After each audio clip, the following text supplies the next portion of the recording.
The Ancient City, Book 5. The Municipal Regime Disappears. Chapter 1. New Beliefs. Philosophy changes the principles and the rules of politics. In what precedes, we have seen how the municipal governments were constituted among the ancients. A very ancient religion had at first founded the family, and afterwards the city. At first it had established domestic law and government of the gens. Afterwards it had established civil laws and municipal government. The state was closely allied with religion. It came from religion and was confounded with it. For this reason, in the primitive city, all political institutions had been religious institutions. The festivals had been ceremonies of the worship. The laws had been sacred formulas, and the kings and magistrates had been priests. For this reason, too, individual liberty had been unknown, and man had not been able to withdraw even his conscience from the omnipotence of the city. For this reason also, the state remained bounded by the limits of a city, and had never been able to pass the boundaries which its national gods had originally traced for it. Every city had not only its political independence, but also its worship and its code. Religion, law, government, all were municipal. The city was the single living force. There was nothing above and nothing below it, neither national unity nor individual liberty. It remains for us to relate how this system disappeared. That is to say, how, the principle of human association being changed, government, religion, and law threw off this municipal character which they had borne in antiquity. The ruin of the governments which Greece and Italy had created was due to two principal causes. One belonged to the order of moral and intellectual facts, the other to the order of material facts. The first is the transformation of beliefs. The second is the Roman conquest. These two great facts belong to the same period. They were developed and accomplished together during the series of 6 centuries which preceded our era. The primitive religion, whose symbols were the immovable stone of the hearth and the ancestral tomb, a religion which had established the ancient family and had afterwards organized the city, changed with time and grew old. The human mind increased in strength and adopted new beliefs. Men began to have an idea of immaterial nature. The notion of the human soul became more definite, and almost at the same time, that of a divine intelligence sprang up in their minds. Could they still believe in the divinities of the primitive ages, of those dead men who lived in the tomb, of those lares who had been men, of those holy ancestors whom it was necessary to continue to nourish with food? Such a faith became impossible. Such beliefs were no longer on a level with the human mind. It is quite true that these prejudices, though rude, were not easily eradicated from the vulgar mind. They still reigned there for a long time, but from the 5th century before our era, reflecting men freed themselves from these errors. They had other ideas of death. Some believed in annihilation, others in a second and entirely spiritual existence in a world of spirits. In these cases, they no longer admitted that the dead lived in the tomb, supporting themselves upon offerings. They also began to have too high an idea of the divine to persist in believing that the dead were gods. On the contrary, they imagined the soul going to seek its recompense in the Elysian fields, or going to pay the penalty of its crimes, and, by a notable progress, they no longer deified any among men except those whom gratitude or flattery placed above humanity. The idea of the divinity was slowly transformed by the natural effect of the greater power of the mind.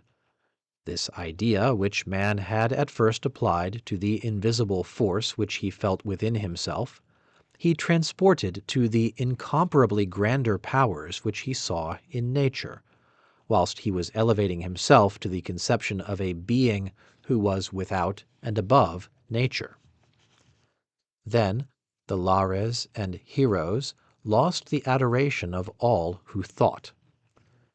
As to the sacred fire, which appears to have had no significance, except so far as it was connected with the worship of the dead, that also lost its prestige. Men continued to have a domestic fire in the house, to salute it, to adore it, and to offer it libations, but this was now only a customary worship, which faith no longer vivified. The public hearth of the city, or prytaneum, was insensibly drawn into the discredit into which the domestic fire had fallen. Men no longer knew what it signified. They had forgotten that the ever-living fire of the prytaneum represented the invisible life of the national ancestors, founders, and heroes.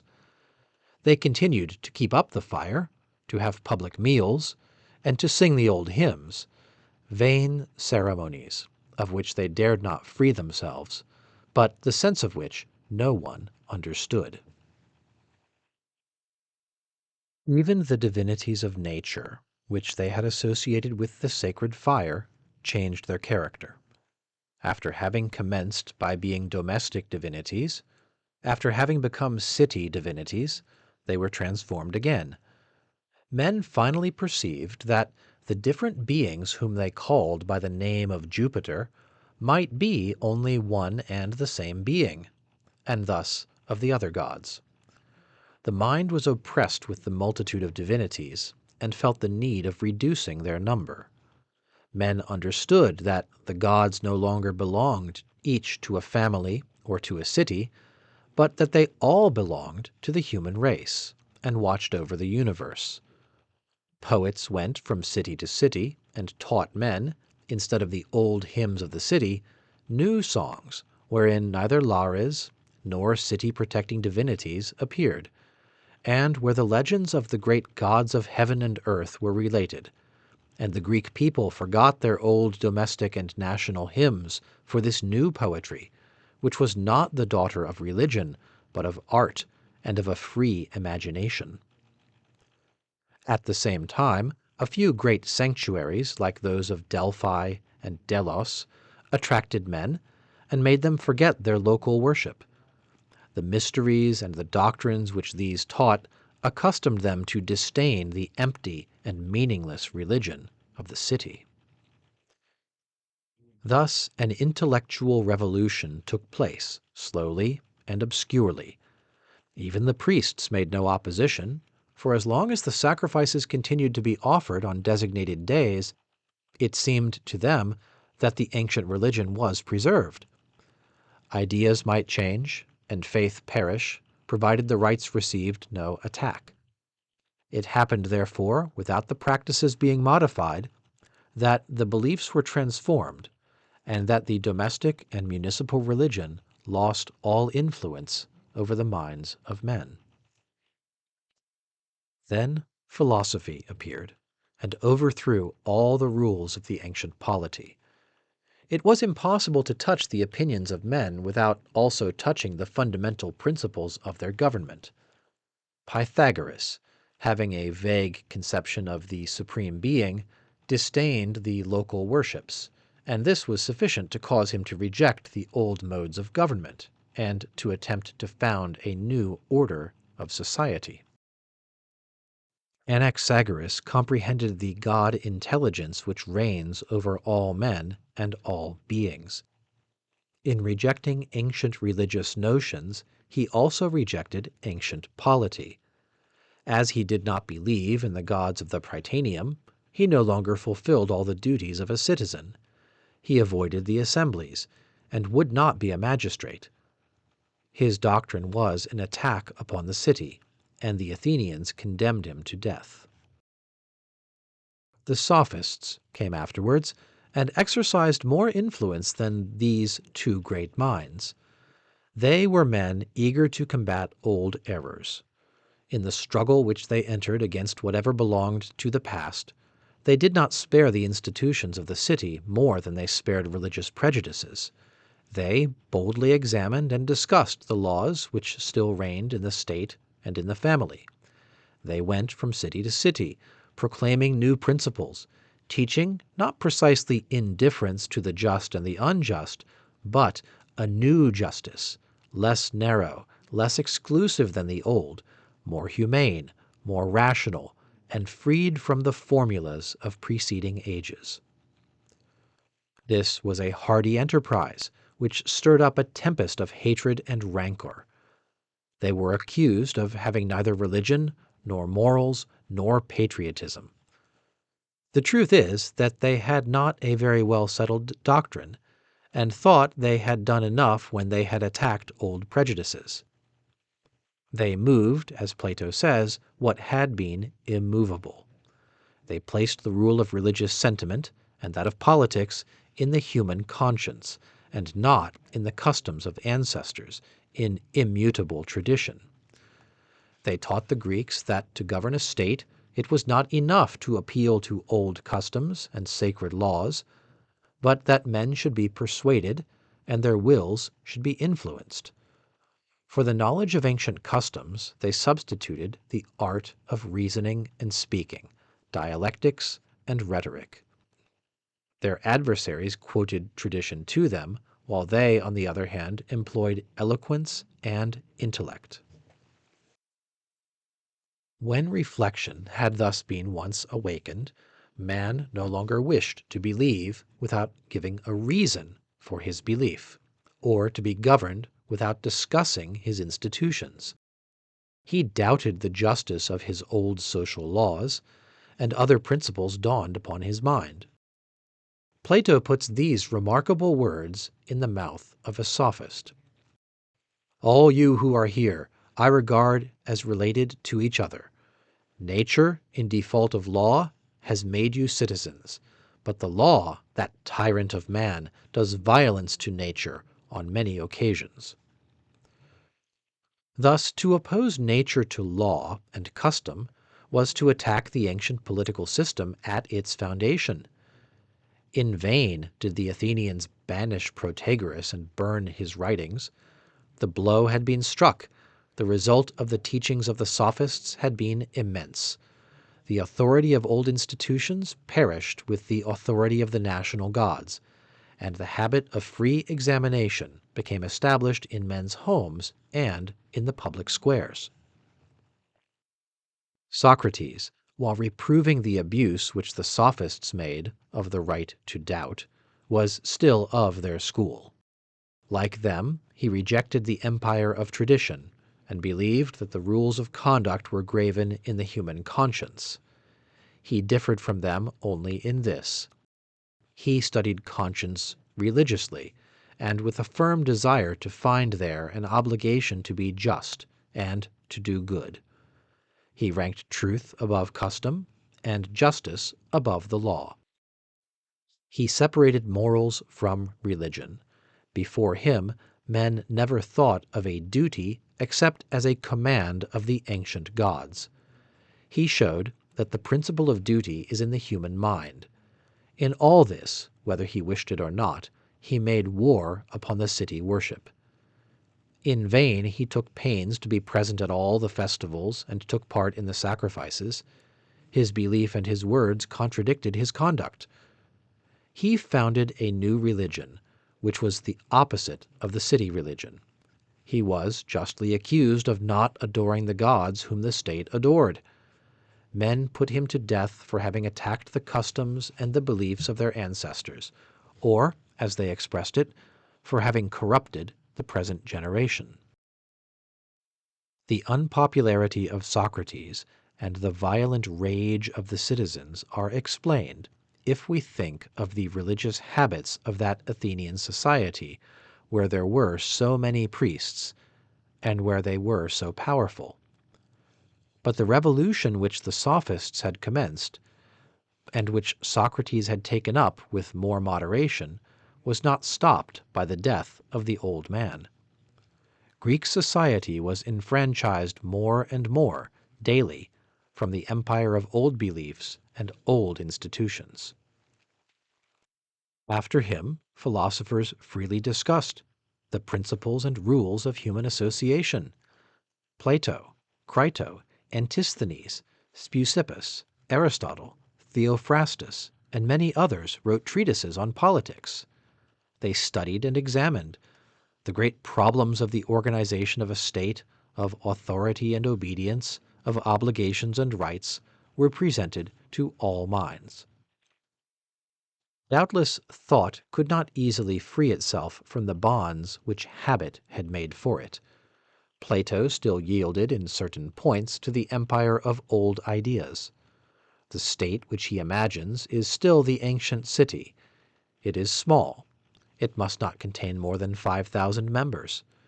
Its government is still regulated on ancient principles. Liberty is unknown in it.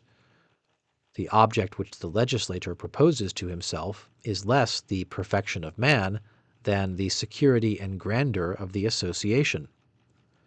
The family, even, is almost suppressed, that it may not come into competition with the city.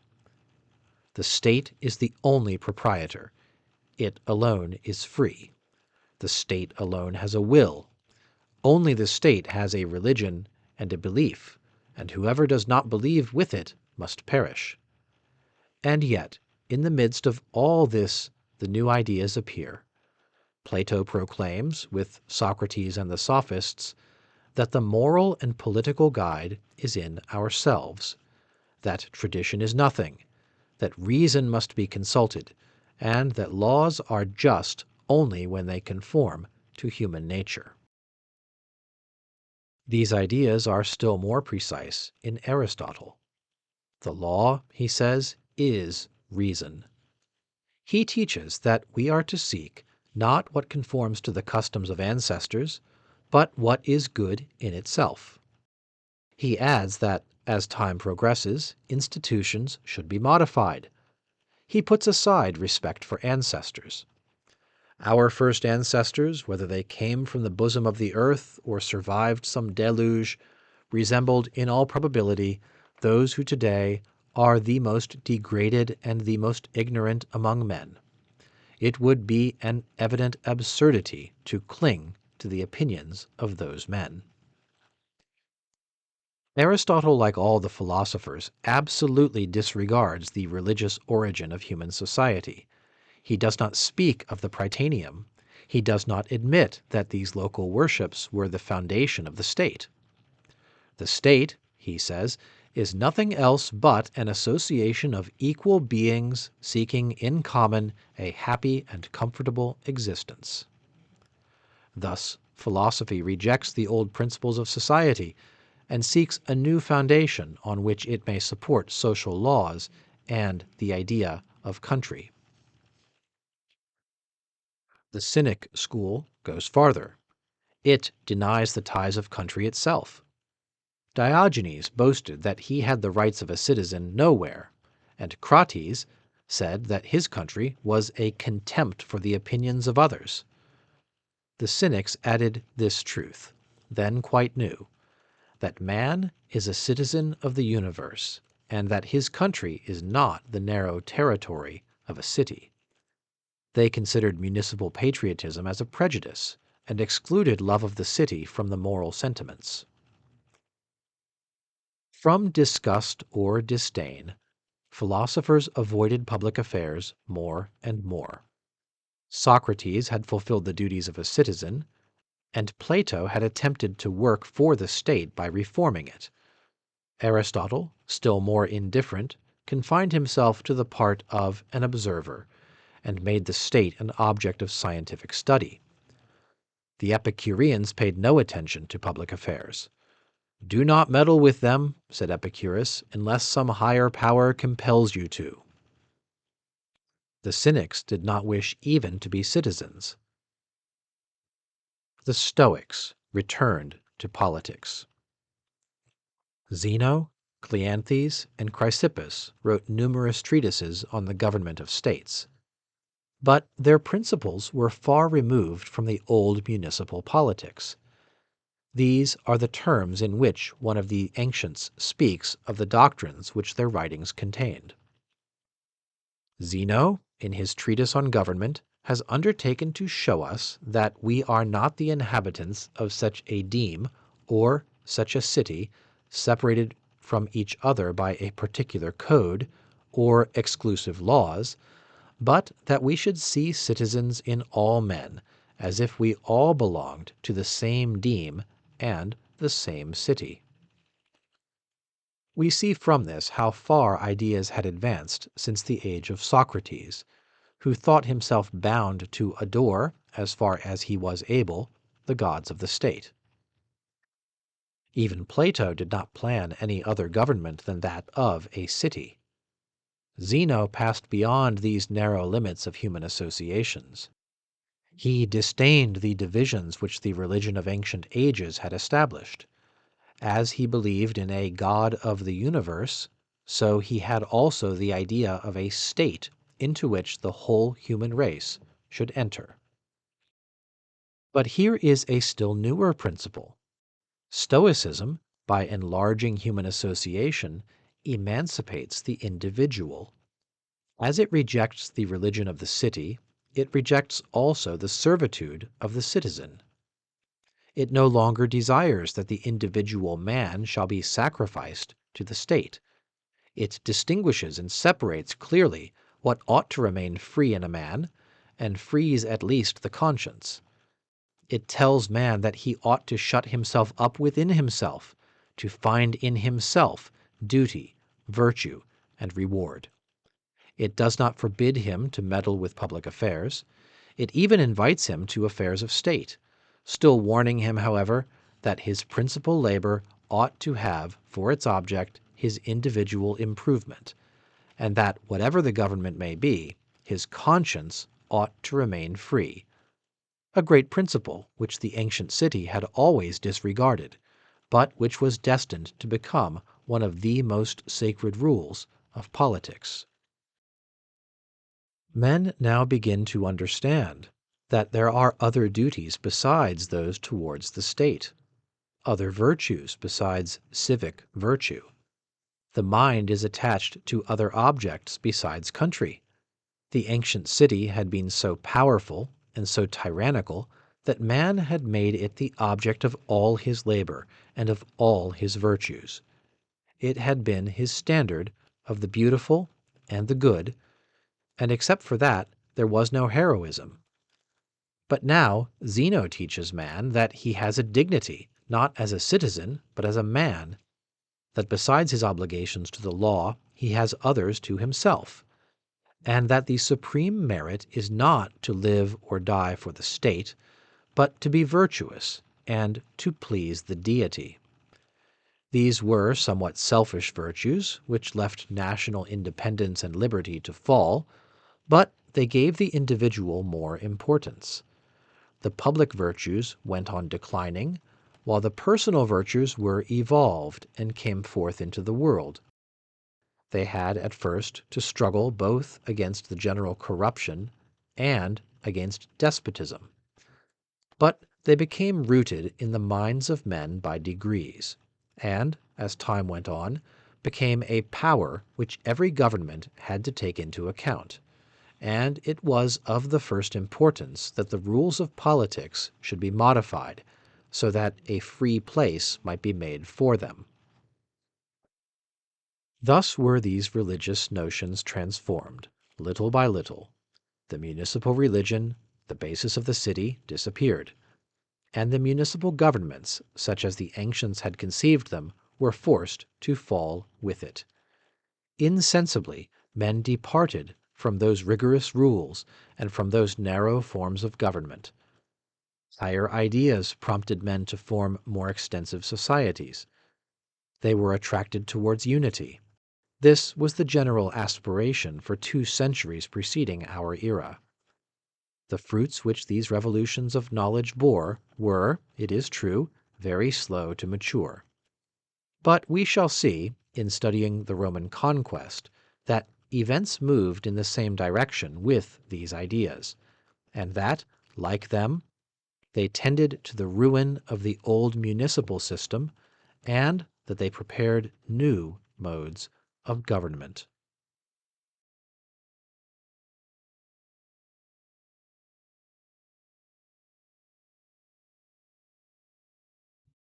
The Ancient City, Book 5, Chapter 2, The Roman Conquest. At first it appears very surprising that among the 1,000 cities of Greece and Italy, one was found capable of subduing all the others. Yet this great event is due to the ordinary causes that determine the course of human affairs. The wisdom of Rome consisted, like all wisdom, in profiting by the favorable circumstance that fell in its way. We can distinguish 2 periods in the work of the Roman conquest. One corresponds to the time when the old municipal spirit was still strong. It was then that Rome had the greatest number of obstacles to surmount. The second belonged to the time when the municipal spirit was much weakened. Conquest then became easy and was accomplished rapidly. 1. The origin and population of Rome. The origin of Rome and the composition of its people are worthy of remark. They explain the particular character in its policy and the exceptional part that fell to it from the beginning in the midst of the other cities. The Roman race was strangely mixed. The principal element was Latin and originally from Alba. But these Albans themselves, according to traditions which no criticism authorizes us to reject, were composed of 2 associated but not confounded populations. One was the aboriginal race, real Latins. The other was of foreign origin and was said to have come from Troy with Aeneas, the priest-founder. It was, to all appearance, not numerous, but was influential from the worship and the institutions which it had brought with it. These Albans, a mixture of 2 races, founded Rome on a spot where another city had already been built, Pallanteum, founded by the Greeks. Now the population of Pallanteum remained in the new city, and the rites of the Greek worship were preserved there. There was also, where the capital afterwards stood, a city which was said to have been founded by Hercules, the families of which remained distinct from the rest of the Roman population during the entire continuance of the Republic. Thus, at Rome, all races were associated and mingled. There were Latins, Trojans, and Greeks. There were, a little later, Sabines and Etruscans. Of the several hills, the Palatine was the Latin city, after having been the city of Evander. The Capitoline, after having been the dwelling place of the companions of Hercules, became the home of the Sabines of Tatius. The Quirinal received its name from the Sabine Quirites, or from the Sabine god Quirinus. The Coelian hill appears to have been inhabited from the beginning by Etruscans. Rome did not seem to be a single city. It appeared like a confederation of several cities, each one of which was attached by its origin to another confederation. It was the center where the Latins, Etruscans, Sabellians, and Greeks met. Its first king was a Latin, the second a Sabine, the fifth was, we are told, the son of a Greek, the sixth was an Etruscan. Its language was composed of the most diverse elements. The Latin predominated, but Sabellian roots were numerous, and more Greek radicals were found in it than any other of the dialects of central Italy. As to its name, no one knew to what language that belonged. According to some, Rome was a Trojan word, according to others, a Greek word. There are reasons for believing it to be Latin, but some of the ancients thought it to be Etruscan. The names of Roman families also attest a great diversity of origin. In the time of Augustus, there were still some 50 families who, by ascending the series of their ancestors, arrived at the companions of Aeneas. Others claimed to be descendants of the Arcadian Evander, and from time immemorial the men of these families wore upon their shoes, as a distinctive sign, a small silver crescent. The Patrician and Pinarian families were descended from those who were called the companions of Hercules, and their descent was proved by the hereditary worship of that god. The Tulli, Quinti, and Servili came from Alba after the conquest of that city. Many families joined to their name a surname which recalled their foreign origin. There were thus the Sulpici Camerini, and the Comini Arunci, the Sicini Sabini, the Claudi Regilenses, and the Aquilii Tusci. The Nautian family was Trojan, the Aureli were Sabines, the Cassili came from Praeneste, and the Octavi were originally from Velitrae. The effect of this mixing of the most diverse nations was that from the beginning Rome was related to all the peoples that it knew. It would call itself Latin with the Latins, Sabine with the Sabines, Etruscan with the Etruscans, and Greek with the Greeks. Its national worship was also an assemblage of several quite different worships, each one of which attached it to one of these nations. It had the Greek worship of Evander and Hercules, and boasted of possessing the Trojan Palladium. Its Penates were in the Latin city of Lavinium, and it adopted from the beginning the Sabine worship of the god Consus. Another Sabine god, Quirinus, was so firmly established at Rome that he was associated with Romulus, its founder. It had also the gods of the Etruscans, and their festivals, and their augurs, and even their sacerdotal insignia. At a time when no one had the right to take part in the religious festivals of a nation unless he belonged by birth to that nation, the Roman had this incomparable advantage of being able to take part in the Latin holidays, the Sabine festivals, the Etruscan festivals, and the Olympic Games. Now, religion was a powerful bond. When two cities had a single worship, they called themselves relations. They were required to regard themselves as allies and to aid each other. In ancient times, men knew of no other union than that which religion established. Rome, therefore, preserved with great care whatever could serve as an evidence of this precious relationship with other nations. To the Latins it presented its traditions of Romulus, to the Sabines its legend of Tarpeia and Tatius. To the Greeks it quoted the old hymns which it had preserved in honor of Evander's mother, hymns which Romans no longer understood, but which they persisted in singing. They also preserved the recollection of Aeneas with the greatest care, for if they could claim relationship with the Peloponnesians through Evander, they were related through Aeneas to more than 30 cities, scattered through Italy, Sicily, Greece, Thrace, and Asia Minor, all having Aeneas for a founder, or being colonies of cities founded by him, all having, consequently, a common worship with Rome. We can see in the wars which they waged in Sicily against Carthage, and in Greece against Philip, what advantage they derived from this ancient relationship. The Roman population was, then, a mixture of several races. Its worship was an assemblage of several worships, and its national hearth an association of several hearths. It was almost the only city whose municipal religion was not isolated from all the others. It was related to all Italy and all Greece. There was hardly a people that it could not admit to its hearth. 2.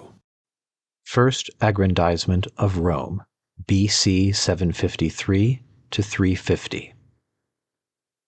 During the period when the municipal religion was everywhere powerful, it governed the policy of Rome.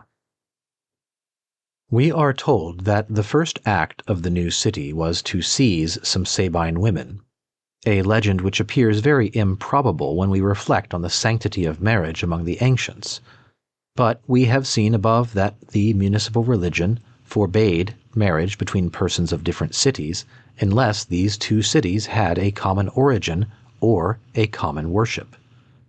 The first Romans had the right of intermarriage with Alba, from which they originally came, but not with their other neighbors, the Sabines. What Romulus wished to obtain first of all was not a few women. It was the right of intermarriage. That is to say, the right of contracting regular relations with the Sabine population. For this purpose, a religious bond must be established between them. He therefore adopted the worship of the Sabine god Consus, and celebrated his festival. Tradition adds that during this festival he carried off the women.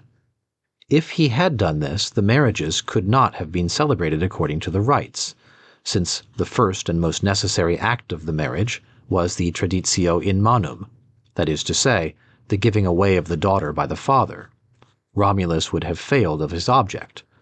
But the presence of the Sabines and their families at the religious ceremony, and their participation in the sacrifice, established between the two nations a bond such that the connubium could no longer be refused. There was no need of a seizure. The right of intermarriage was a natural consequence of the festival. And the historian Dionysius, who consulted ancient documents and hymns, assures us that the Sabines were married according to the most solemn rites, which is confirmed by Plutarch and Cicero. It is worthy of remark that the result of the first effort of the Romans was to throw down the barriers which the municipal religion had placed between two neighboring nations. No similar legend relative to Etruria has come down to us, but it appears quite certain that Rome had the same relations with that country as with Latium and the Sabines. The Romans therefore had the address to unite themselves by worship and by blood with all the nations around them. They took care to have the connubium with all the cities, and what proves that they well understood the importance of this bond is that they would not permit other cities, their subjects, to have it among themselves. Rome then entered upon a long series of its wars. The first was against the Sabines of Tatius. It was terminated by a religious and political alliance between these two little nations. It next made war upon Alba. The historians say that the Romans dared to attack this city, though they were a colony from it. It was precisely because they were a colony from Alba that they judged it necessary to destroy that city. Indeed, every metropolis exercised a religious supremacy over its colonies, and religion then had so great an influence that while Alba remained standing, Rome could be only a dependent city, and her progress would be forever arrested.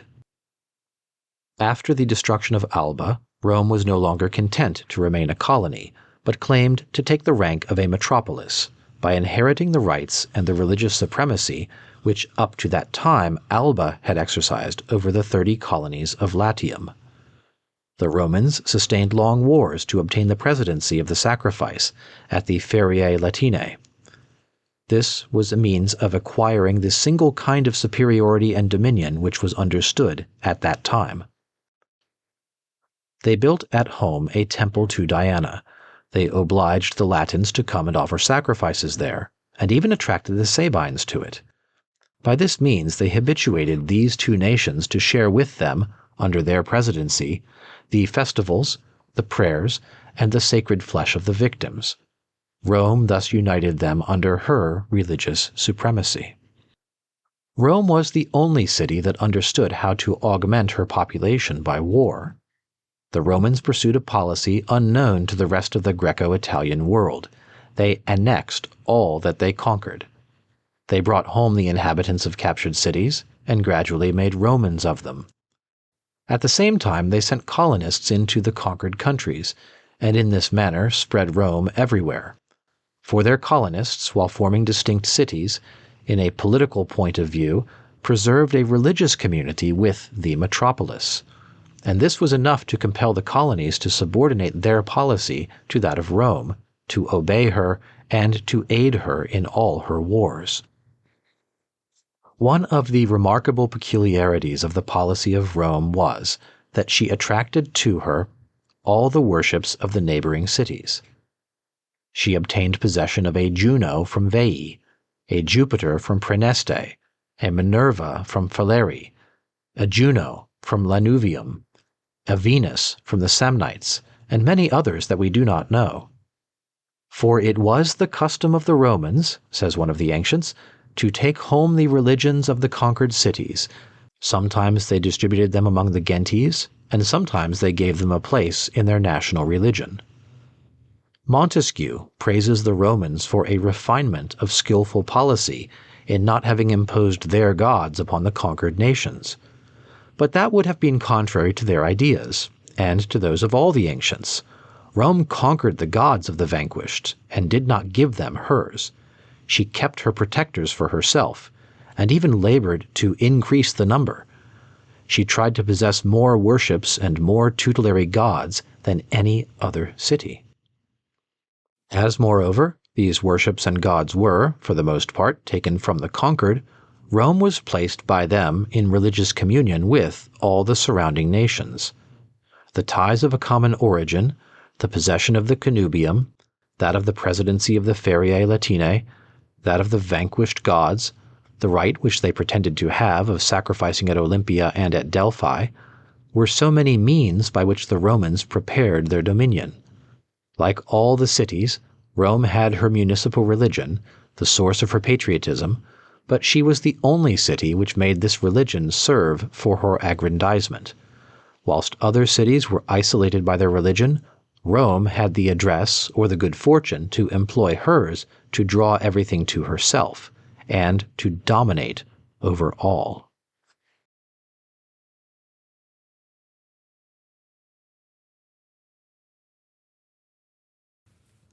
The Ancient City, Book 5, Chapter 2, The Roman Conquests. 3. How Rome acquired empire, BC 350 to 140. Whilst Rome grew thus slowly, by the means which religion and the ideas of that age placed at her disposal, a series of social and political changes was taking place in all the cities and in Rome itself, transforming at the same time the governments of men and their ways of thinking. We have already traced this revolution. What is important to remark here is that it coincides with the great development of the Roman power. These two results, which took place at the same time, were not without influence upon each other.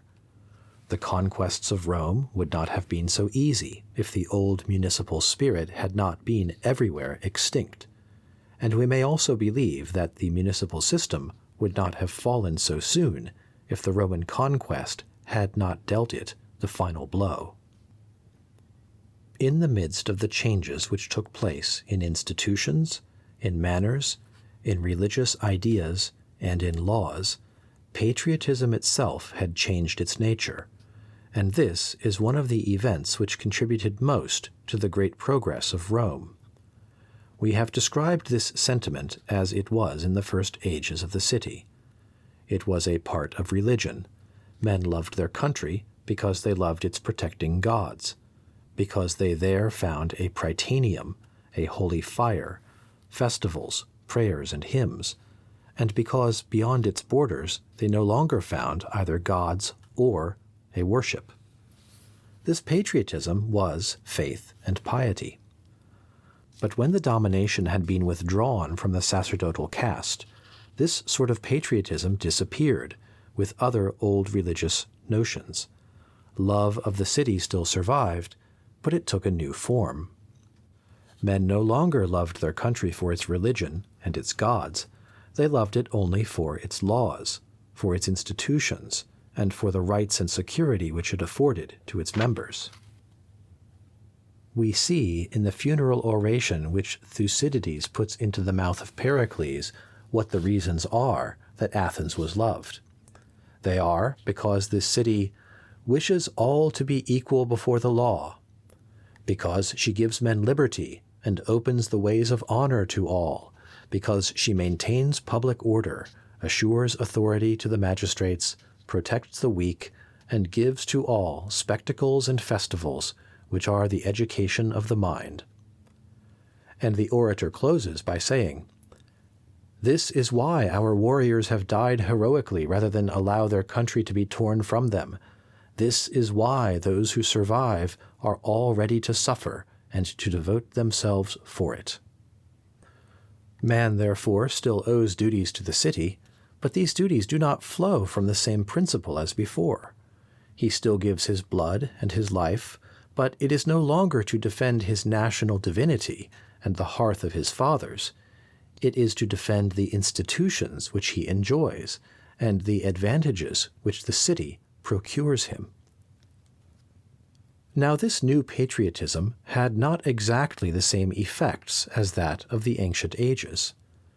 As the heart was no longer attached to the Prytaneum, to the protecting gods, and to the sacred soil, but simply to the institutions and the laws, and as, moreover, the latter, in this state of instability in which all the cities then found themselves, changed frequently, patriotism became a variable and inconsistent sentiment, which depended upon circumstances, and which was subject to the same fluctuations as the government itself. One loved his country only as much as he loved the form of government that prevailed there for the moment, and he who found its laws bad had no longer anything to attach him to it. Municipal patriotism thus became weakened and died out in men's minds. Every man's opinion was more precious to him than his country, and the triumph of his faction became much dearer to him than the grandeur or glory of his city. Each one, if he did not find in his own city the institutions that he loved, began to prefer some other city where he saw these institutions established. Men then began to emigrate more freely and feared exile less. What did it matter if they were excluded from the Prytaneum and the lustral water? They thought little now of the protecting gods and were easily accustomed to live away from their country. From this to taking up arms against it was not a great step.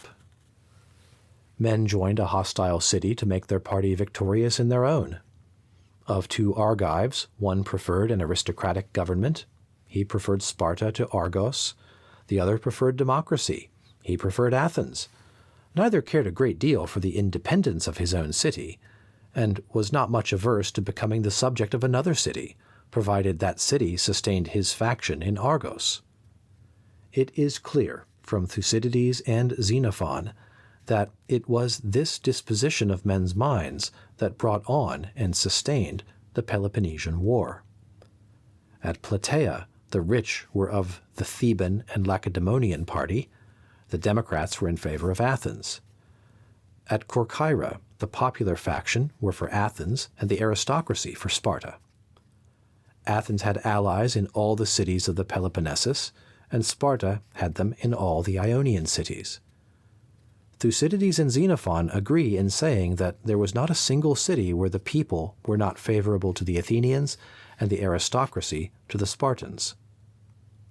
This war represents a general effort which the Greeks made to establish everywhere a single constitution with the hegemony of a city, but a part desired an aristocracy under the protection of Sparta, while others favored a democracy with the support of Athens. It was the same in Philip's time. The aristocratic party in all the cities desired the domination of Macedon. In Philopoemen's time, the cases were reversed, but the sentiments remained the same. The popular party accepted the empire of Macedon, and all who were in favor of the aristocracy joined the Achaean League. Thus the wishes and the affections of men no longer had the city as the object. There were few Greeks who were not ready to sacrifice municipal independence in order to obtain the constitution which they preferred.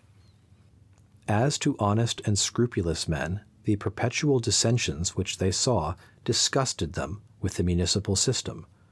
They could not love a form of society where it was necessary to fight every day, where the rich and the poor were always at war, and where they saw popular violence and aristocratic vengeance alternate without end. They wished to escape from a regime which, after having produced real grandeur, no longer produced anything but suffering and hatred. they began to feel the necessity of abandoning the municipal system and of arriving at some other form of government than the city.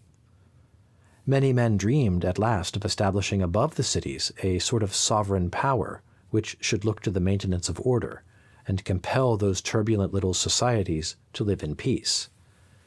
It was thus that Phocion, a good citizen, advised his compatriots to accept the authority of Philip, and promised them, at this price, concord and security. In Italy, affairs were in much the same condition as in Greece. The cities of Latium, of the Sabines, and of Etruria were distracted by the same revolutions and the same struggles, and love of the city disappeared. As in Greece, every man was ready to join a foreign city in order to make his opinions and interests prevail in his own. These dispositions of the mind made the fortune of the Romans. They everywhere supported the aristocracy. Everywhere, too, the aristocracy were their allies. Let us take a few examples. The Claudian gens left the Sabines because Roman institutions pleased them better than those of their own country. At the same epoch, many Latin families emigrated to Rome, because they did not like the democratic government of Latium, and the Romans had just established the reign of the patricians. At Ardea, the aristocracy and the plebs being at enmity, the plebs called the Volscians to their aid, and the aristocracy delivered the city to the Romans. Etruria was full of dissensions. Veii had overthrown her aristocratic government. The Romans attacked this city, and the other Etruscan cities, where the sacerdotal authority still held sway, refused to aid the Veientines. The legend adds that in this war the Romans carried away a Veientine Aruspex, and made him deliver an oracle that assured them the victory. Does not this legend signify that the Etruscan priests delivered the city to the Romans? Later, when Capua revolted against Rome, it was remarked that the knights, that is to say, the aristocratic body, took no part in that insurrection. In 313, the cities of Ausona, Sora, Minturnae, and Vescia were delivered to the Romans by the aristocratic party. When the Etruscans were seen to form a coalition against Rome, it was because popular governments had been established among them. A single city, that of Arretium, refused to enter this coalition, and this was because the aristocracy still prevailed in Arretium. When Hannibal was in Italy, all the cities were agitated, but it was not a question of independence. In every city the aristocracy were for Rome, and the plebs for the Carthaginians. The manner in which Rome was governed will explain this constant preference which the aristocracy entertained for it. The series of revolutions continued as in other cities, but more slowly. In 509, when the Latin cities already had tyrants, a patrician reaction had succeeded at Rome. The democracy rose afterwards, but gradually, and with much moderation and self-restraint. The Roman government was, therefore, for a longer time aristocratic than any other, and was long the hope of the aristocratic party. The democracy, it is true, finally carried the day in Rome, but even then the proceedings, and what one might call the artifices of the government, remained aristocratic. In the Comitia Centuriata, the votes were distributed according to property. It was not altogether different with the Comitia Tributa.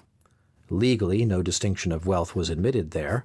In fact, the poor class, being included in the 4 city tribes, had but 4 votes to oppose to the 31 of the class of proprietors. Besides, nothing was more quiet, ordinarily, than these assemblies. No one spoke there, except the president, or someone whom he called upon. Orators were little heard there, and there was little discussion. More generally, there was simply a vote of yes or no, and a count of the votes. This last operation, being very complicated, demanded much time and patience. Add to this that the Senate was not renewed annually, as in the democratic cities of Greece, it sat for life, and very nearly recruited itself. It was really an oligarchic body. The manners of the Romans were still more aristocratic than their institutions. The senators had seats reserved at the theater. The rich alone served in the cavalry. The grades of the army were in great part reserved for the young men of the great families. Scipio was not 16 years old when he already commanded a squadron. The rule of the rich class was kept up longer at Rome than in any other city. This was due to two causes. One was that Rome made great conquests, and the profits of these went to the class that was already rich. All lands taken from the conquered were possessed by them. They seized upon the commerce of the conquered countries and joined with it the benefits derived from the collection of duties and the administration of the provinces. These families, thus increasing their wealth with every generation, became immeasurably opulent, and each one of them was a power compared with the people. The other cause was that the Roman, even the poorest, had an innate respect for wealth. Long after real clientship had disappeared, it was in a certain sense resuscitated under the form of an homage paid to great fortunes, and it became a custom for the poor to go every morning to salute the rich. It does not follow from this that the struggle between rich and poor was not seen at Rome, as well as in other cities, but it commenced only in the time of the Gracchi, that is to say, after the conquest was almost achieved. Besides, this struggle never had at Rome that character of violence which it assumed everywhere else. The lower orders of Rome never ardently coveted riches. They aided the Gracchi in a lukewarm manner. They refused to believe that these reformers were working for them, and abandoned them at the decisive moment. The agrarian laws, so often presented to the rich as a menace, always left the people quite indifferent, and agitated them only on the surface. It is clear that they were not very eager to possess lands, for if they were offered a share in the public lands, that is to say, in the domain of the state, they at least never had a thought of despoiling the rich of their property. Partly from inveterate respect, and partly from the habit of doing nothing, they loved to live by the side of the rich, and, as it were, in their shadow. The rich class had the wisdom to admit to its circle the most considerable families of the subject and allied cities. All who were rich in Italy gradually came to form the rich class of Rome. This body continued to increase in importance and became the master of the state. The rich alone filled the magistracies, because these cost a great sum to purchase. They alone composed the Senate, because it required a very large property to be a senator. Thus we see this strange fact, that in spite of democratic laws, a nobility was formed, and that the people, who were all-powerful, suffered this nobility to take rank above them, and never made any real opposition to it. Rome, therefore, from the 3rd to the 2nd century before our era, was the most aristocratically governed city that existed in Italy or Greece. Finally, let us remark that if the Senate was obliged to manage the multitude on home questions, it was absolute master so far as concerned foreign affairs. It was the Senate that received ambassadors, that concluded alliances, that distributed the provinces and the legions, that ratified the acts of the generals, that determined the conditions allowed to the conquered, all acts which everywhere else belonged to the popular assembly. Foreigners, in their relations with Rome, had therefore nothing to do with the people. The Senate alone spoke, and the idea was held out that the people had no power. This was the opinion which a Greek expressed to Flaminius.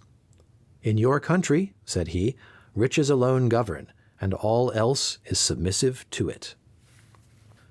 As a result of this, in all the cities the aristocracy turned their eyes towards Rome, counted upon it, looked to it for protection, and followed its fortunes.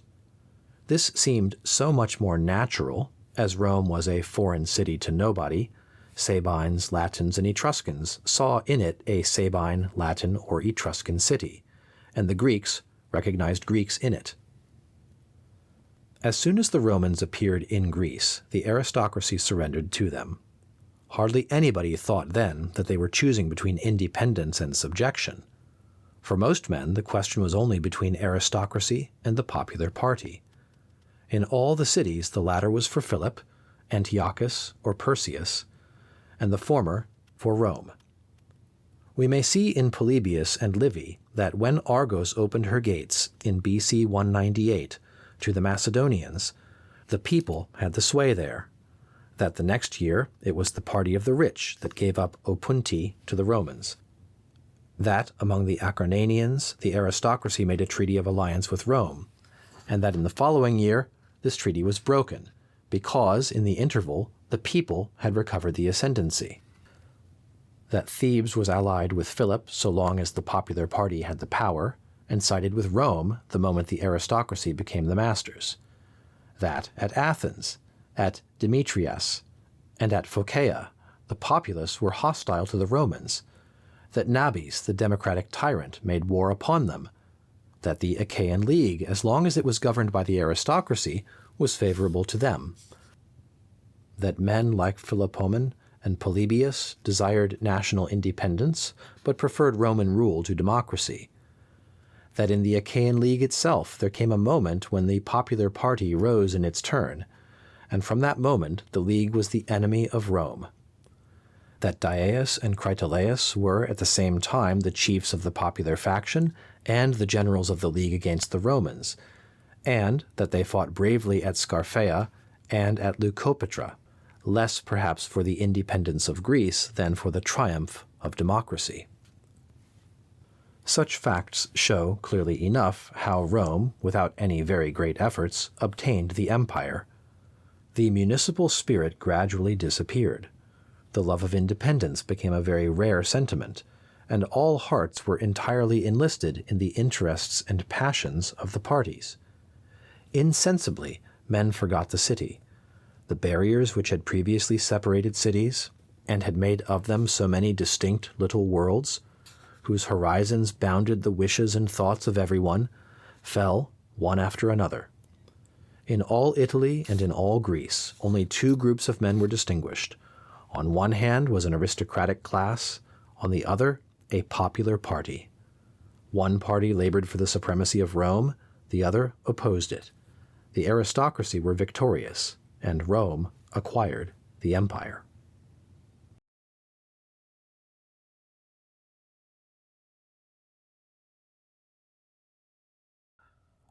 The Ancient City, Book 5, Chapter 2, The Roman Conquest.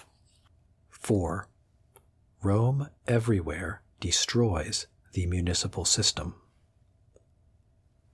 The institutions of the ancient city had been weakened and almost exhausted by a series of revolutions.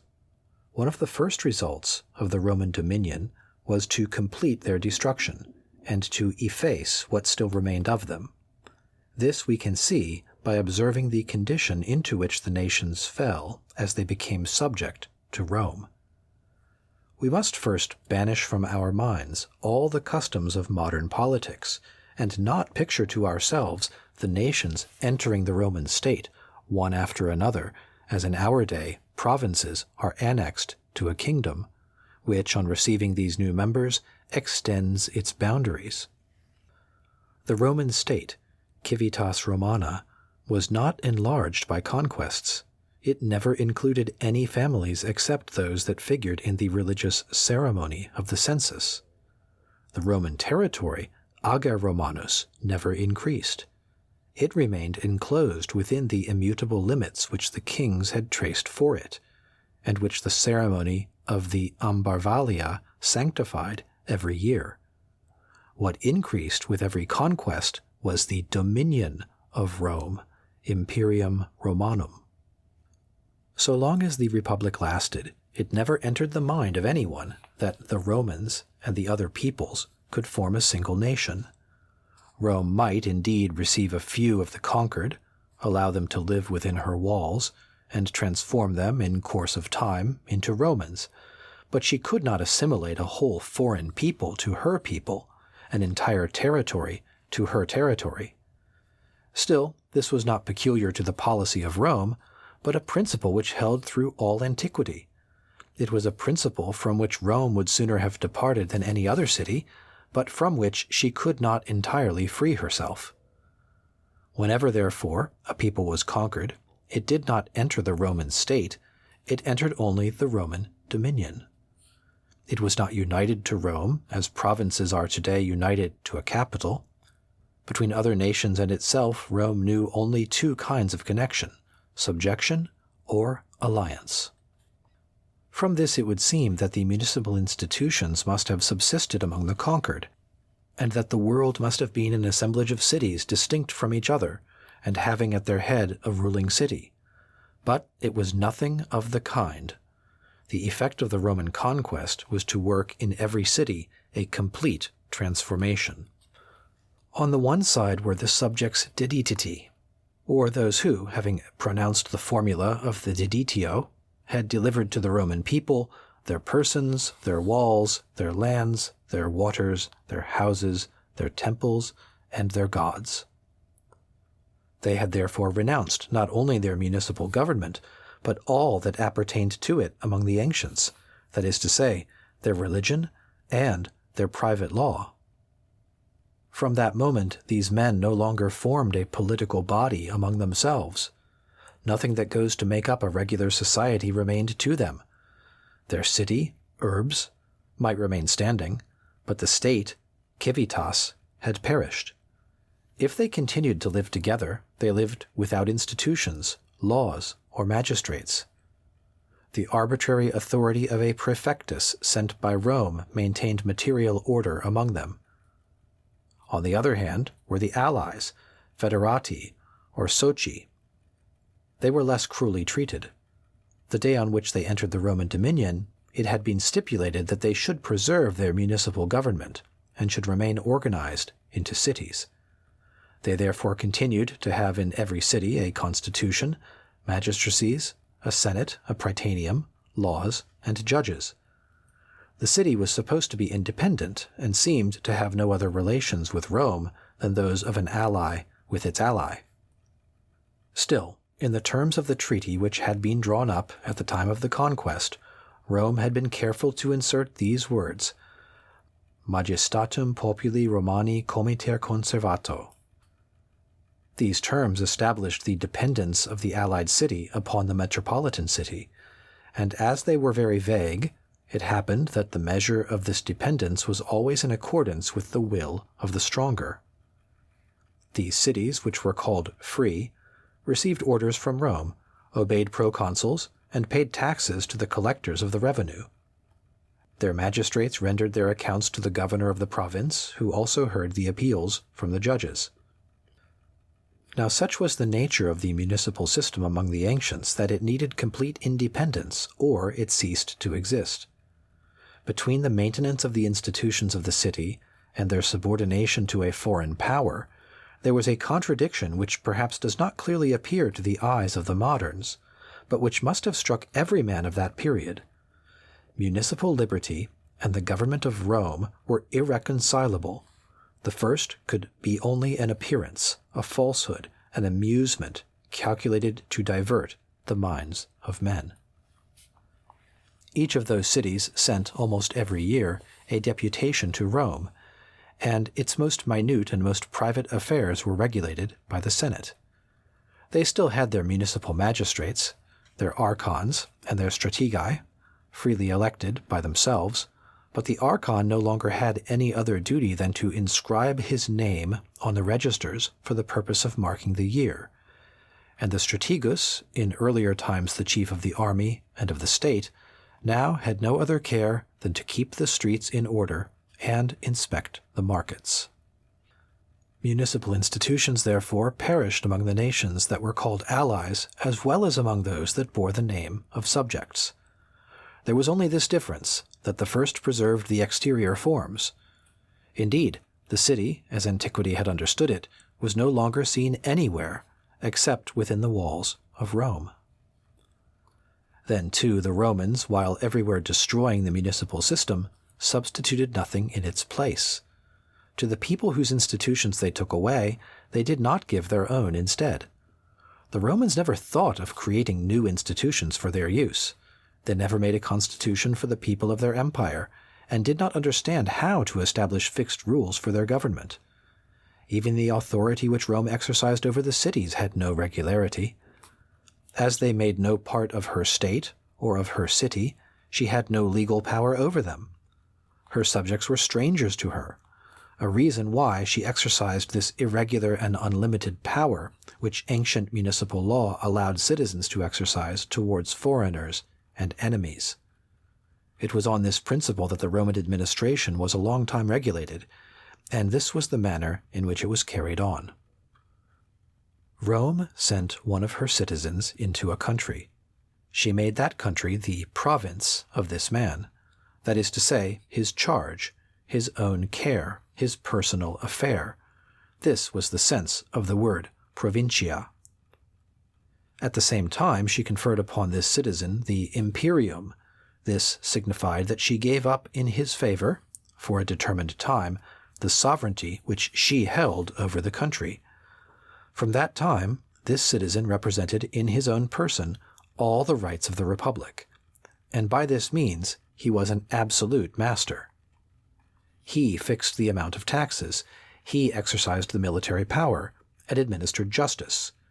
His relations with the subjects, or the allies, were limited by no constitution. When he sat in his judgment seat, he pronounced decisions according to his own will. No law controlled him, neither the provincial laws, as he was a Roman, nor the Roman laws, as he passed judgment upon provincials. If there were laws between him and those he governed, he had to make them himself, for he alone could bind himself.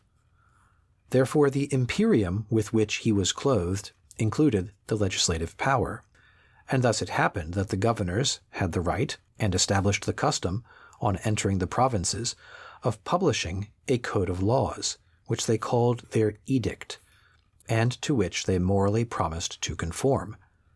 But as the governors were changed annually, these codes changed every year, for the reason that the law had its source only in the will of the man who was, for the time, invested with the imperium.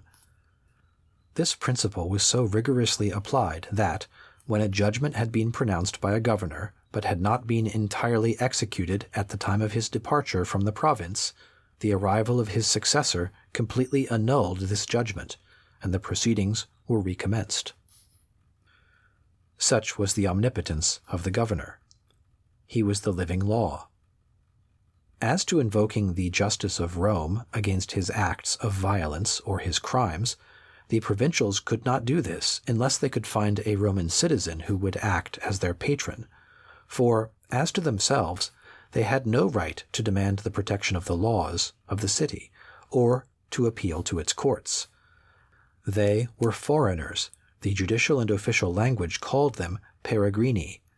All that the law said of the hostis continued to be applied to them.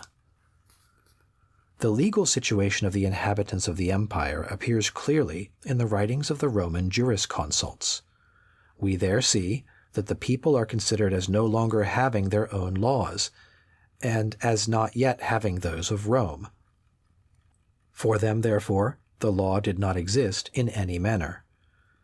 In the eyes of the Roman jurisconsult, a provincial was neither husband nor father.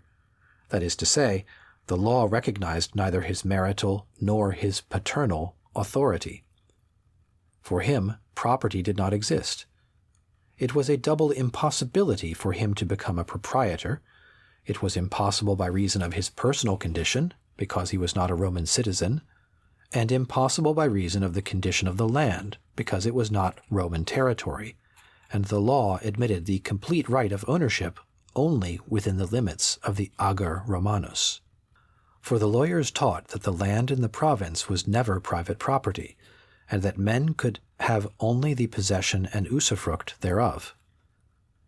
Now what they said in the 2nd century of our era of the provincial territory had been equally true of the Italian soil before Italy obtained the Roman franchise, as we shall presently see. It is certain, then, that the people, as fast as they entered the Roman Empire, lost their municipal religion, their government, and their private law. We can easily believe that Rome softened in practice whatever was destructive in this subjection. We see indeed that, Though the Roman laws did not recognize the paternal authority in the subject, they allowed this authority still to subsist in practice. If they did not permit a certain man to call himself a proprietor of the soil, they still allowed him the possession of it. He cultivated his land, sold it, and devised it by will. It was not said that this land was his, but they said it was as good as his, pro suo. It was not his property, dominium, but it was among his goods, in bonis. Rome thus invented for the benefit of the subject a multitude of turns and artifices of language.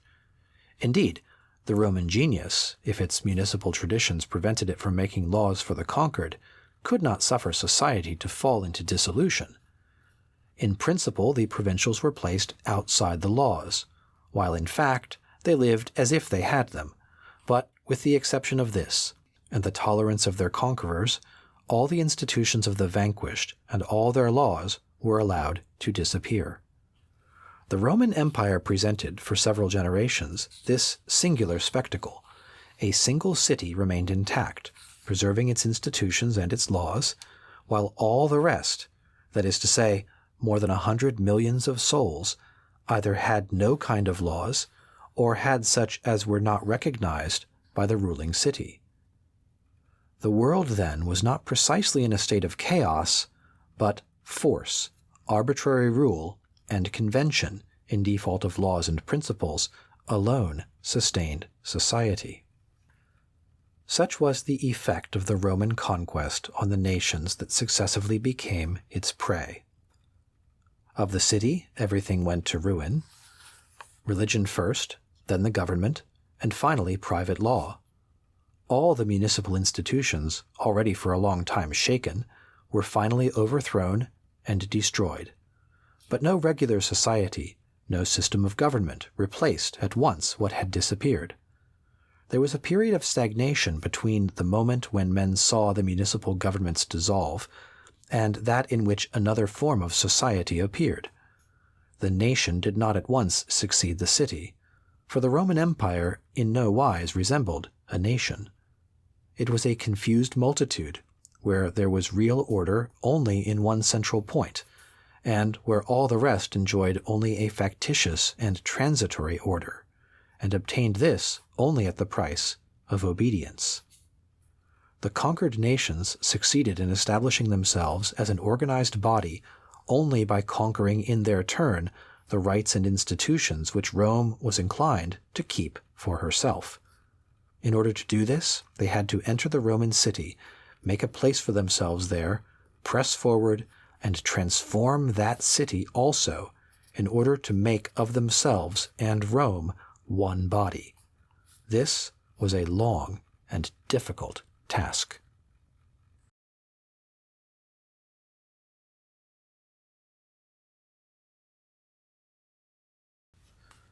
The Ancient City, Book 5, Chapter 2, The Roman Conquest.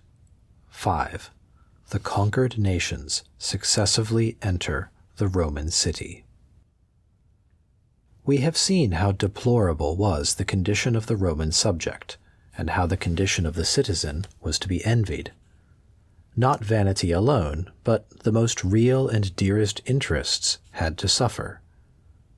Whoever was not a Roman citizen was not reputed to be either a husband or a father. Legally, he could be neither proprietor nor heir.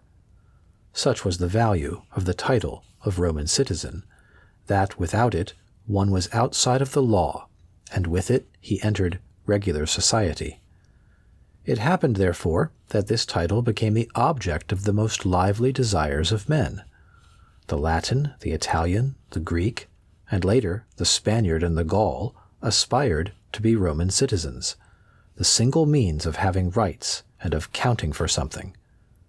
All, one after another, nearly in the order in which they entered the Roman Empire, labored to enter the Roman city, and after long efforts succeeded.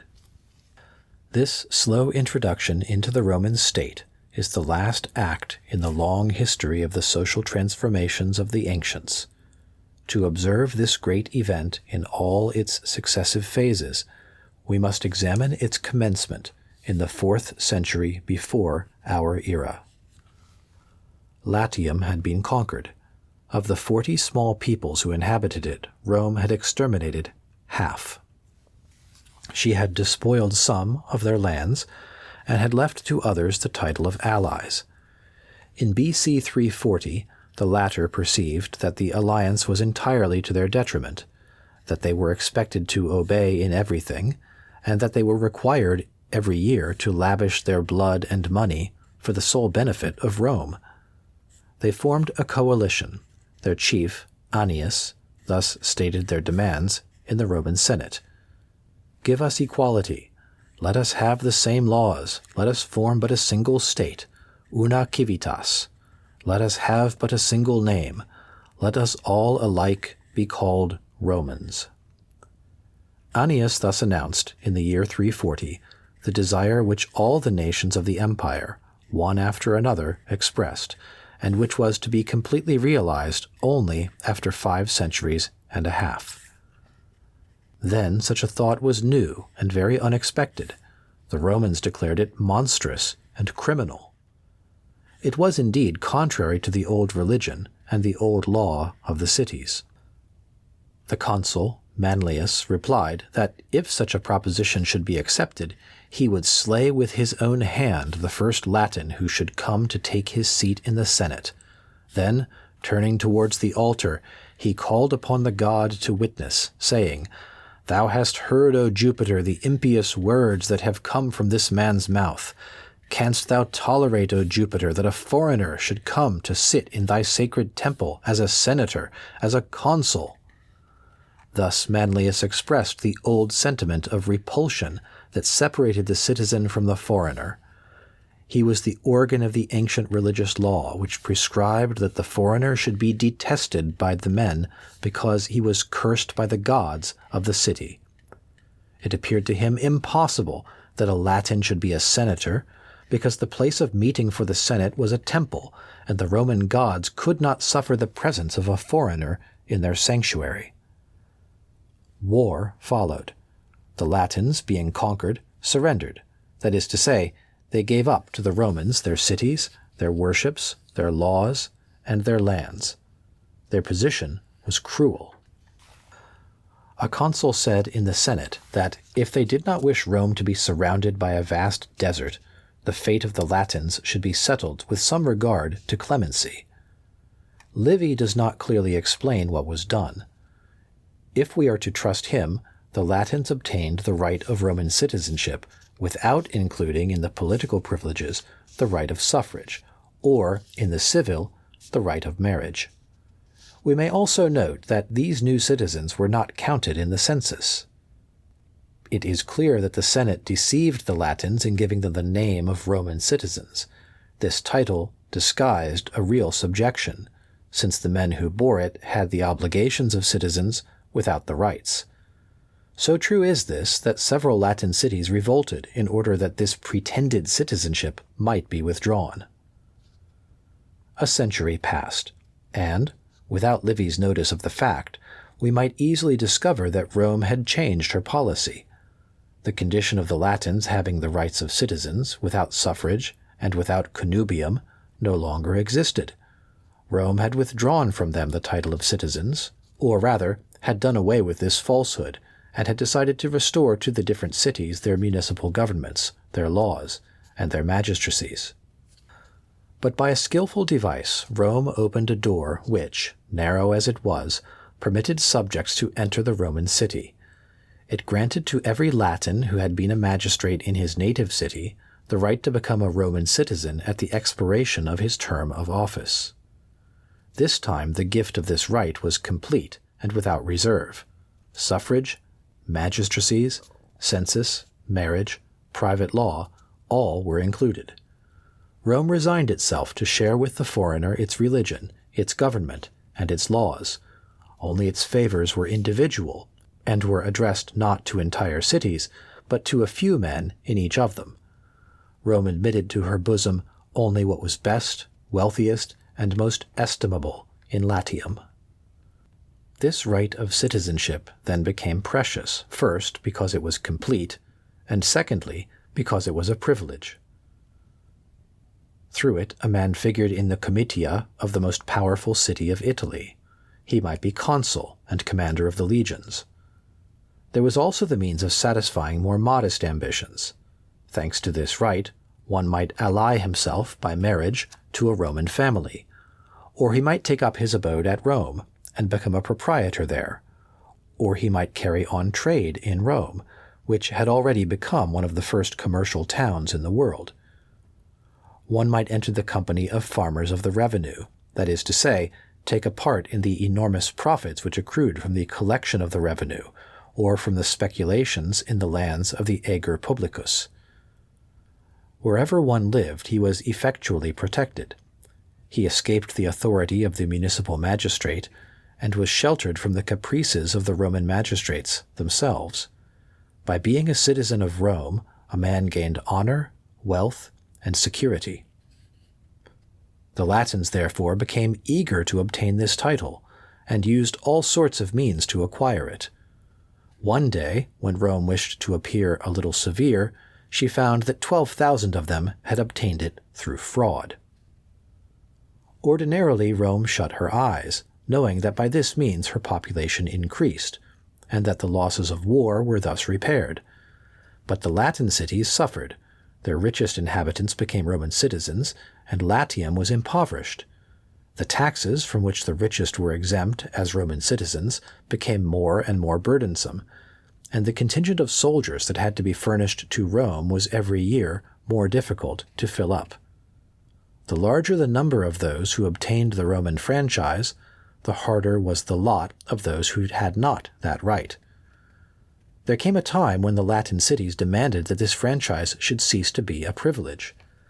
The Italian cities, which, having been conquered 2 centuries before, were in nearly the same condition as those of Latium, and also saw their richest inhabitants abandon them to become Romans, demanded for themselves the Roman franchise. The fate of subjects and allies had become all the less supportable at this period, from the fact that the Roman democracy was then agitating the great question of the agrarian laws. Now the principle of all these laws was that neither subject nor ally could be an owner of the soil except by a formal act of the city, and that the greater part of the Italian lands belonged to the Republic. One party demanded, therefore, that these lands, which were nearly all occupied by Italians, should be taken back by the state and distributed among the poor of Rome. Thus the Italians were menaced with general ruin. They felt keenly the need of civil rights, and they could only come into possession of these by becoming Roman citizens. The war that followed was called the Social War. The allies of Rome took up arms that they might no longer be allies, but might become Romans. Rome, though victorious, was still constrained to grant what was demanded, and the Italians received the rights of citizenship. Thenceforth assimilated to the Romans, they could vote in the Forum. In private life they were governed by Roman laws, their right to the soil was recognized, and the Italian lands, as well as Roman soil, could be owned by them in fee simple. Then was established the Ius Italicum. This was the law, not of the Italian person, since the Italian had become a Roman, but of the Italian soil, which was susceptible of ownership, just as if it had been the Ager Romanus. From that time, all Italy formed a single state. There still remained the provinces to enter into the Roman unity. We must make a distinction between Greece and the provinces of the West. In the West were Gaul and Spain, which, before the conquest, knew nothing of the real municipal system. The Romans attempted to create this form of government among them, either thinking it impossible to govern them otherwise, or judging that, in order gradually to assimilate them to the Italian nations, it would be necessary to make them pass over the same route which the Italians had followed. Hence it happened that the emperors who suppressed all political life at Rome kept up the forms of municipal liberty in the provinces. Thus cities were formed in Gaul. Each had its senate, its aristocratic body, its elected magistrates. Each had even its local worship, its genius, its city-protecting divinity, after the manner of those in ancient Greece and ancient Italy. Now this municipal system, thus established, did not prevent men from arriving at Roman citizenship. On the contrary, it prepared them for it. A gradation, skillfully arranged among these cities, marked the steps by which they were insensibly to approach Rome, and finally to become assimilated with it. There were distinguished first the allies, who had a government and laws of their own, and no legal bond with Roman citizens. Second, the colonies, which enjoyed the civil rights of the Romans without having political rights. Third, the cities of the Italian right, that is to say, those to whom, by the favor of Rome, the complete right of property over their lands had been granted, as if these lands had been in Italy. Fourth, the cities of the Latin right, that is to say, those whose inhabitants could, following the custom formerly established in Latium, become Roman citizens after having held a municipal office. These distinctions were so deep that between persons of two different classes, no marriage or other legal relation was possible. But the emperors took care that the cities should rise in the course of time, and one after another, from the condition of subjects or allies to the Italian right, from the Italian right to the Latin right. When a city had arrived at this point, its principal families became Romans, one after another. Greece entered just as little into the Roman state. At first, every city preserved the forms and machinery of the municipal government. At the moment of conquest, Greece showed a desire to preserve its autonomy, and this was left to it longer, perhaps, than it would have wished. At the end of a few generations, it aspired to become Roman. Vanity, ambition, and interest worked for this. The Greeks had not for Rome that hatred which is usually born towards a foreign master. They admired it. They had a veneration for it. Of their own accord they devoted a worship to it, and built temples to it, as to a god. Every city forgot its protecting divinity, and worshipped in its place the goddess Rome and the god Caesar. The greatest festivals were for them, and the first magistrates had no higher duty than celebrating, with great pomp, the Augustan games. Men thus became accustomed to lift their eyes above their cities. They saw in Rome the model city, the true country, the Prytaneum of all nations. The city where one was born seemed small. Its interests no longer occupied their minds. The honors which it conferred no longer satisfied their ambition. Men thought themselves nothing if they were not Roman citizens. Under the emperors, it is true, this title no longer conferred political rights, but it offered more solid advantages, since the man who was clothed with it acquired at the same time the full right to hold property, the right to inherit, the right to marry, the paternal authority, and all the private rights of Rome. The laws which were found in each city were variable and without foundation. They were merely tolerated. The Romans despised them, and the Greeks had little respect for them. In order to have fixed laws recognized by all as truly sacred, it was necessary to have those of Rome. We do not see that all Greece, or even a Greek city, formally asked for this right of citizenship, so much desired, but men worked individually to acquire it, and Rome bestowed it with a good grace.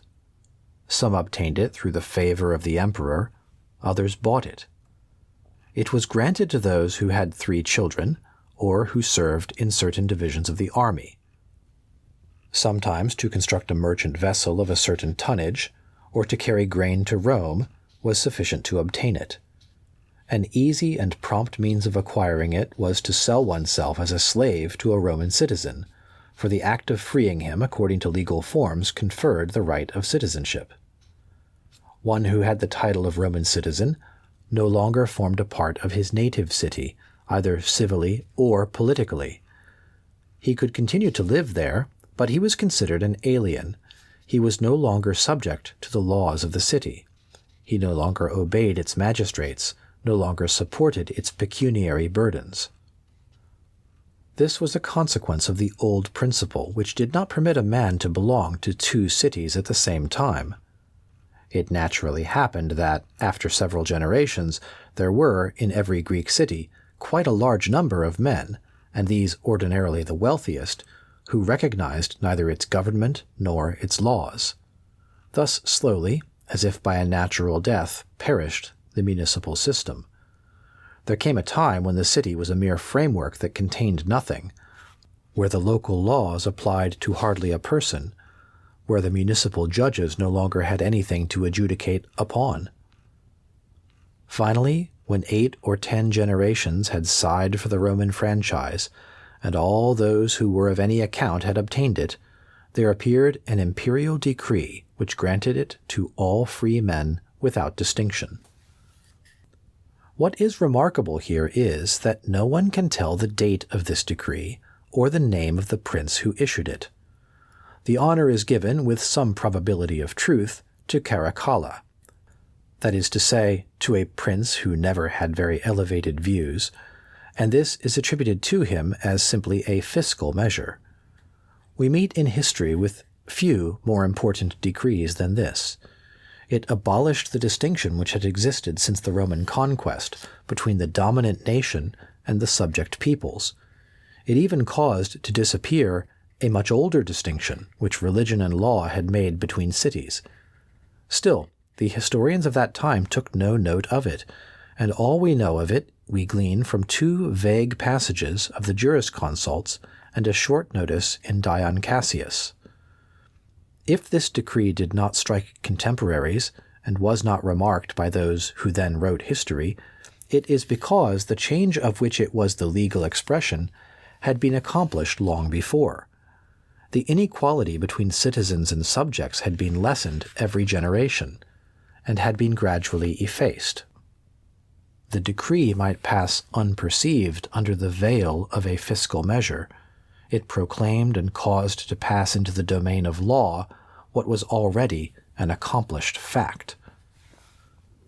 The title of citizen then began to fall into desuetude, or, if it was still employed, it was to designate the condition of a free man as opposed to that of a slave. From that time, all that made a part of the Roman Empire, from Spain to the Euphrates, formed really one people and a single state.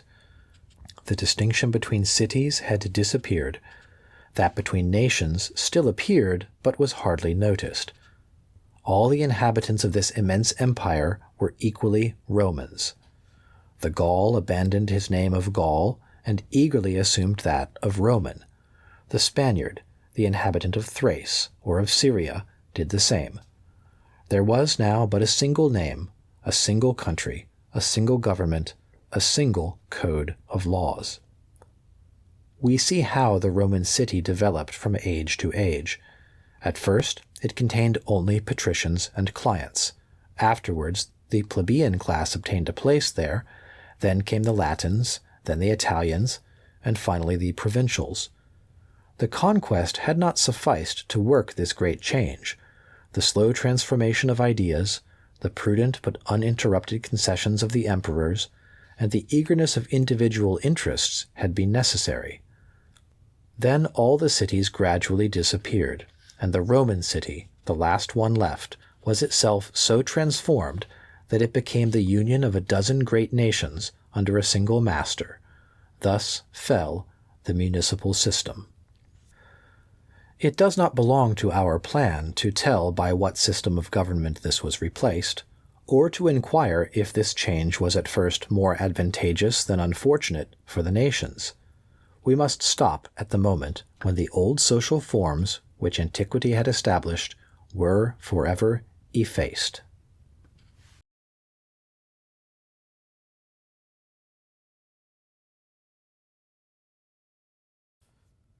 The Ancient City, Book 5, Chapter 3. Christianity changes the conditions of government. The victory of Christianity marks the end of ancient society. With the new religion, this social transformation, which we saw begun 6 or 7 centuries earlier, was completed. To understand how much the principles and the essential rules of politics were then changed, we need only recollect that ancient society had been established by an old religion whose principal dogma was that every god protected exclusively a single family or a single city, and existed only for that. This was the time of the domestic gods and the city-protecting divinities. This religion had produced laws, the relations among men, property, inheritance, legal proceedings. All were regulated not by the principles of natural equity, but by the dogmas of this religion, and with a view to the requirements of its worship. It was this religion that had established a government among men, that of the father in the family, that of the king or magistrate in the city. All had come from religion, that is to say, from the opinion that man had entertained of the divinity. Religion, law, and government were confounded, and had been but a single thing under three different aspects. We have sought to place in a clear light this social system of the ancients, where religion was absolute master, both in public and private life, where the state was a religious community, the king a pontiff, the magistrate a priest, and the law a sacred formula, where patriotism was piety, and exile excommunication, where individual liberty was unknown, where man was enslaved to the state through his soul, his body, and his property, where the notions of law and of duty, of justice and of affection were bounded within the limits of the city, where human association was necessarily confined within a certain circumference around a prytaneum, and where men saw no possibility of founding larger societies. Such were the characteristic traits of the Greek and Italian cities during the first period of their history. But little by little, as we have seen, society became modified. Changes took place in government and in laws at the same time as in religious ideas. Already, in the 5th century, which preceded Christianity, the alliance was no longer so close between religion on the one hand and law and politics on the other. The efforts of the oppressed classes, the overthrow of the sacerdotal class, the labors of philosophers, the progress of thought, had unsettled the ancient principles of human association. Men had made incessant efforts to free themselves from the thraldom of this old religion, in which they could no longer believe. Law and politics, as well as morals, in the course of time, were freed from its fetters. But this species of divorce came from the disappearance of the ancient religion. If law and politics began to be a little more independent, it was because men ceased to have religious beliefs. If society was no longer governed by religion, it was especially because this religion no longer had any power. But there came a day when the religious sentiment recovered life and vigor, and when, under the Christian form, belief regained its empire over the soul. Were men not then destined to see the reappearance of the ancient confusion of government and the priesthood, of faith and the law? With Christianity, not only was the religious sentiment revived, but it assumed a higher and less material expression. Whilst previously men had made for themselves gods of the human soul, or of the great forces of nature, they now began to look upon God as really foreign by his essence, from human nature on the one hand, and from the world on the other. The divine being was placed outside and above physical nature. Whilst previously every man had made a god for himself, and there were as many of them as there were families and cities, God now appeared as a unique, immense, universal being, alone animating the worlds, alone able to supply the need of adoration that is in man. Religion, instead of being, as formerly among the nations of Greece and Italy, little more than an assemblage of practices, a series of rites which men repeated without having any idea of them, a succession of formulas which often were no longer understood because the language had grown old, A tradition which had been transmitted from age to age and which owed its sacred character to its antiquity alone, was now a collection of doctrines and a great object proposed to faith. It was no longer exterior. It took up its abode especially in the thoughts of man. It was no longer matter. It became spirit. Christianity changed the nature and the form of adoration. Man no longer offered God food and drink. Prayer was no longer a form of incantation. It was an act of faith and a humble petition. The soul sustained another relation with the divinity. The fear of the gods was replaced by the love of God. Christianity introduced other new ideas. It was not the domestic religion of any family, the national religion of any city or of any race. It belonged neither to a caste nor to a corporation. From its first appearance, it called to itself the whole human race. Christ said to his disciples, "Go ye into all the world and preach the gospel to every creature." This principle was so extraordinary and so unexpected that the first disciples hesitated for a moment. We may see in the Acts of the Apostles that several of them refused at first to propagate the new doctrine outside the nation with which it had originated. These disciples thought, like the ancient Jews, that the God of the Jews would not accept adoration from foreigners.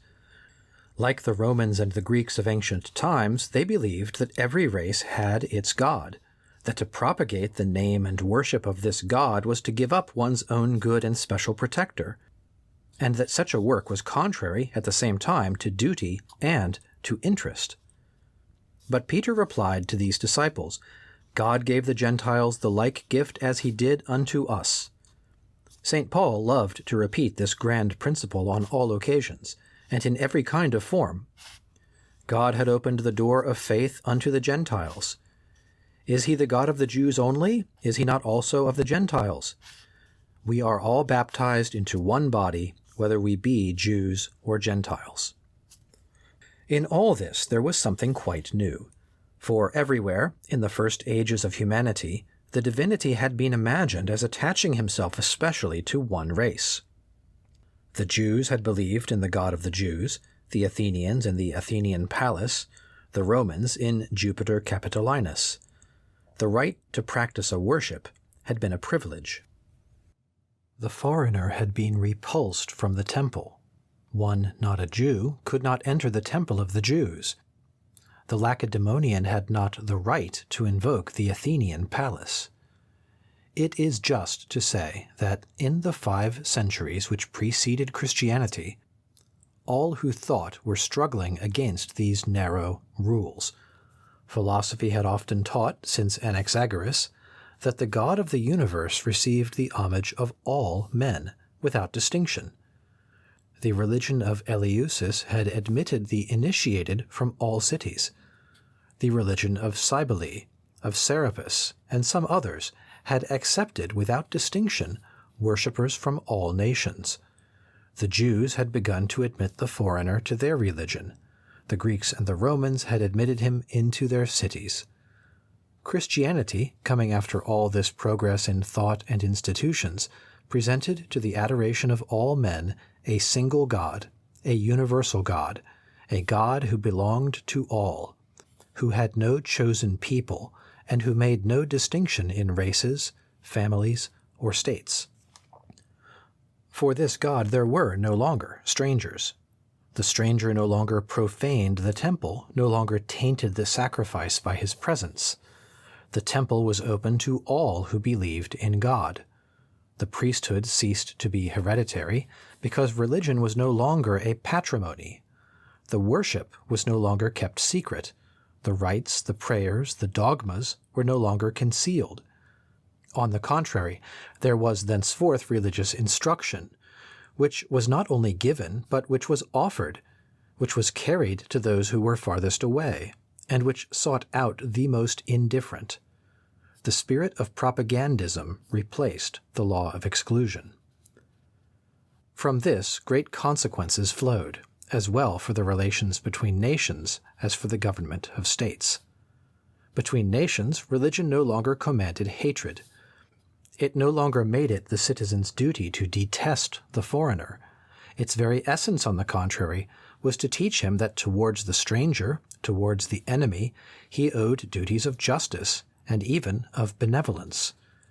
The barriers between nations or races were thus thrown down. The pomerium disappeared. Christ, says the apostle, hath broken down the middle wall of partition between us. But now they are many members, he also says, yet one body. There is neither Greek nor Jew, circumcision nor uncircumcision, barbarian, Scythian, bond nor free, but Christ is all and in all. The people were also taught that they were all descended from the same common Father. With the unity of God, the unity of the human race also appeared to men's minds, and it was thenceforth a religious necessity to forbid men to hate each other. As to the government of the state, we cannot say that Christianity essentially altered that, precisely because it did not occupy itself with the state. In ancient ages, religion and the state made but one. Every people adored its own god, and every god governed his own people. The same code regulated the relations among men and their duties towards the gods of the city. Religion then governed the state and designated its chiefs by the voice of the lot, or by that of the auspices. The state, in its turn, interfered with the domain of the conscience and punished every infraction of the rights and the worship of the city. Instead of this, Christ teaches that his kingdom is not of this world. He separates religion from government. Religion, being no longer of the earth, now interferes the least possible in terrestrial affairs. Christ adds, "Render to Caesar the things that are Caesar's, and to God the things that are God's." It is the first time that God and the state are so clearly distinguished. For Caesar at that period was still the Pontifex Maximus, the chief and the principal organ of the Roman religion. He was the guardian and the interpreter of beliefs. He held the worship and the dogmas in his hands. Even his person was sacred and divine, for it was a peculiarity of the policy of the emperors that, wishing to recover the attributes of ancient royalty, they were careful not to forget the divine character which antiquity had attached to the king pontiffs and to the priest founders. But now Christ breaks the alliance which paganism and the empire wished to renew. He proclaims that religion is no longer the state, and that to obey Caesar is no longer the same thing as to obey God. Christianity completes the overthrow of the local worship. It extinguishes the prytania and completely destroys the city-protecting divinities. It does more. It refuses to assume the empire which these worships had exercised over civil society. It professes that between the state and itself there is nothing in common. It separates what all antiquity had confounded. We may remark, moreover, that during 3 centuries the new religion lived entirely beyond the action of the state. It knew how to dispense with state protection and even to struggle against it. These 3 centuries established an abyss between the domain of the government and the domain of religion. And as the recollection of this period could not be effaced, it followed that this distinction became a plain and incontestable truth, which the efforts even of a part of the clergy could not eradicate. This principle was fertile in great results. On one hand, politics became definitively freed from the strict rules which the ancient religion had traced, and could govern men without having to bend to sacred usages, without consulting the auspices or the oracles, without conforming all acts to the beliefs and requirements of a worship. Political action was freer. No other authority than that of the moral law now impeded it. On the other hand, if the state was more completely master in certain things, its action was also more limited. A complete half of man had been freed from its control. Christianity taught that only a part of man belonged to society, that he was bound to it by his body and by his material interests, that when subject to a tyrant, it was his duty to submit, that as a citizen of a republic he ought to give his life for it, but that in what related to his soul he was free, and was bound only to God. Stoicism had already marked this separation. It had restored man to himself and had founded liberty of conscience. But that which was merely the effort of the energy of a courageous sect, Christianity made a universal and unchangeable rule for succeeding generations. What was only the consolation of a few, it made the common good of humanity.